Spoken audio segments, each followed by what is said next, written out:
Isipin ninyo, kahit hindi na po si Vice President Sara Duterte ang kalihim po ng Department of Education at wala naman po siyang kapangyarihan para pagalawin po yung DepEd, meron po siyang magandang suggestion po dito sa nangyayaring karahasan po ng involvement po yung mga kabataan.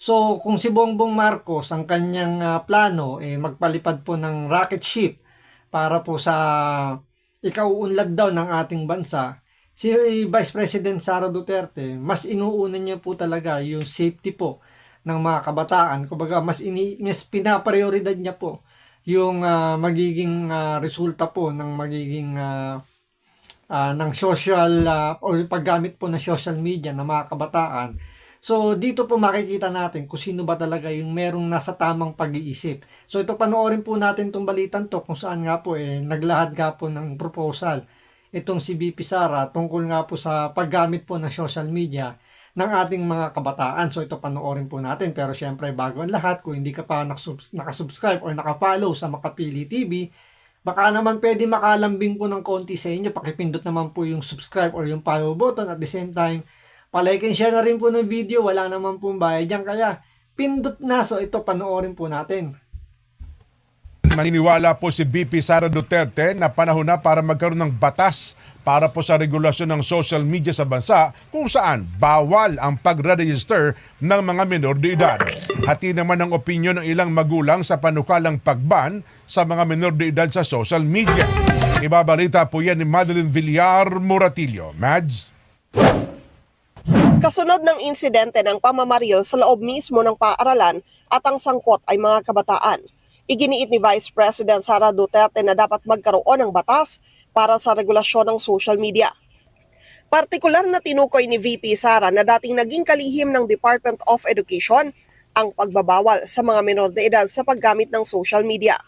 Sabihin na natin, example lang, pinag-uusapan natin ang Facebook, dapat yung Facebook mismo, hindi nila pinapapasok yung mga menor de edad. Giit ng Vice Presidente, nasa 25 hanggang 29 na milyon ang mga estudyante sa bansa.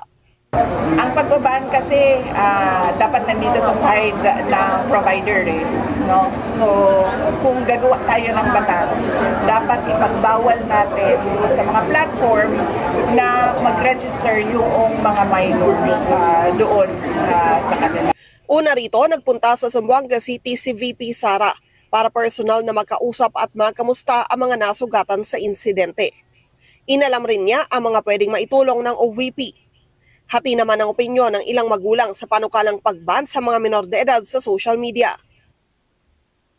Iban po para hindi na po lumawak yung kasamaan sa school sa mga paggamit ng social media na nakikita ng mga kabataan.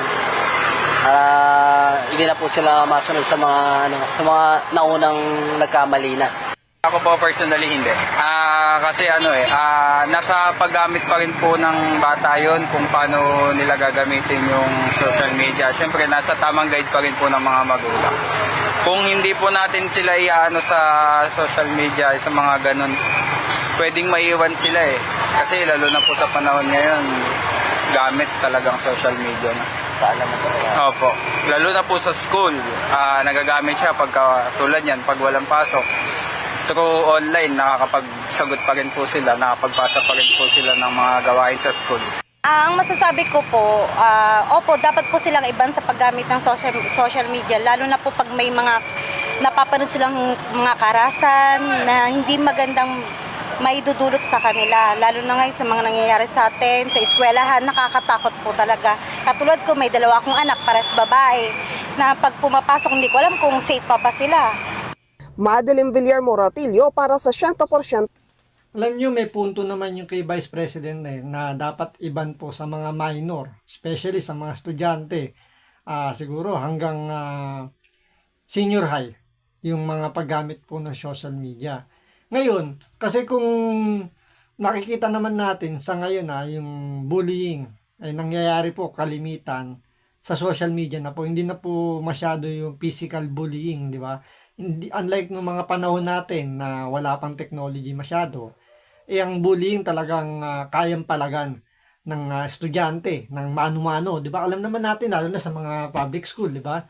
So, o hindi lang siguro public school, may mga private school din na kahit paano kayang lumaban ng mano-mano. Isa laban sa isa or minsan isa laban sa lima. Alam mo, pumapalag talaga. Hindi kagaya kasi ngayon sa social media na kapag doon ka binash, doon ka binuli, halos hindi ka na makapag-react. So, to the point na makikita na lang natin yung mga anak natin, yung mga kabataan na mas dinadamdam nila yung mga reaksyon ng mga ibang tao sa mga post, sa mga comment ng mga nang bubuli sa kanila. Kaya medyo naaapektuhan kagad yung kanilang mental health na to the point na minsan nagbe-breakdown na sila. Andyan na yung kung ano nun pumapasok sa isip nila.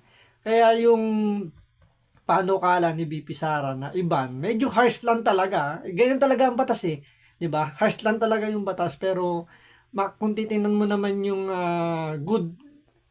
yung good side niya, kung idadaan natin sa panahon natin, mabuti dahil nga madadagdagan yung social activity nila. Unlike kasi ngayon, talagang nabawasan yung mga social activity ng mga kabataan gawa nga ng technology na yan. So, medyo harsh pero yung maganda rin naman dahil nga alam nyo yun na more on physical activity yung magagawa nila at mababawasan nga yung mga online bullying. Pero kung ako yung tatanungin kung ano ba yung mas magandang gawin, opinion lang naman din natin dahil nga kanya-kanyang opinion yan. Ako, siguro magkaroon lang ng separate na social media platform. Halimbawa, Facebook, di ba? Or Meta na to. Merong pang minor, merong pang adult. So, yung mga minor, dapat iba yung platform nila sa Facebook. Walang masyadong mga video na makikita na yung mga karahasan or mas mahigpit yung platform na yun para sa mga kabataan. Tapos higpitan din yung pag-register. Kailangan nakalink yung kanilang Facebook account sa parents do sa pinaka mother platform, parang ganun. Kailangan po ng approval ng magulang bago ma-open nung bata na minor na mag-open ng kanyang social media account. So, nga ganung bagay ba? So, dalawa yung, kumbaga isang platform pero dalawa yung kanyang category. Merong pang minor, merong pang adult. So, kung ikaw ay minor, doon ka papasok sa platform ng, halimbawa, Facebook nga for minor. So, yung mga, yung mga content doon is more on educational, mga ganyan, di ba? Mga more on, kung pagbigay ng mga magandang halimbawa, diba? Mga GMRC, mga ganun ba, di ba? Mga, pwede na yung mga MTV, mga ganun, mga artist. So, mababawasan yung mga content na alam natin na medyo mayroong konting kaharasan.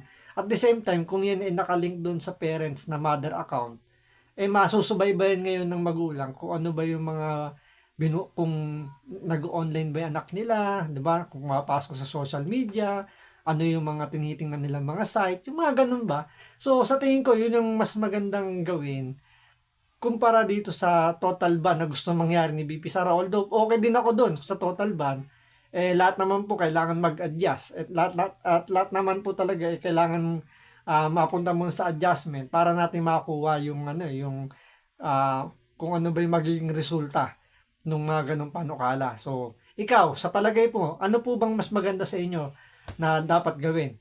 Kagaya ba ng kay BP Sara na iban yung social media para sa mga minor, or kung ano ang inyong suggestion naman kung paano po ilalagay sa mga bata yung kanilang social media account? So, paki-comment down below po kung ano inyong opinion. So, hanggang dito lang po muna. Maraming salamat po sa panonood. Ingat po kayo lagi. God bless.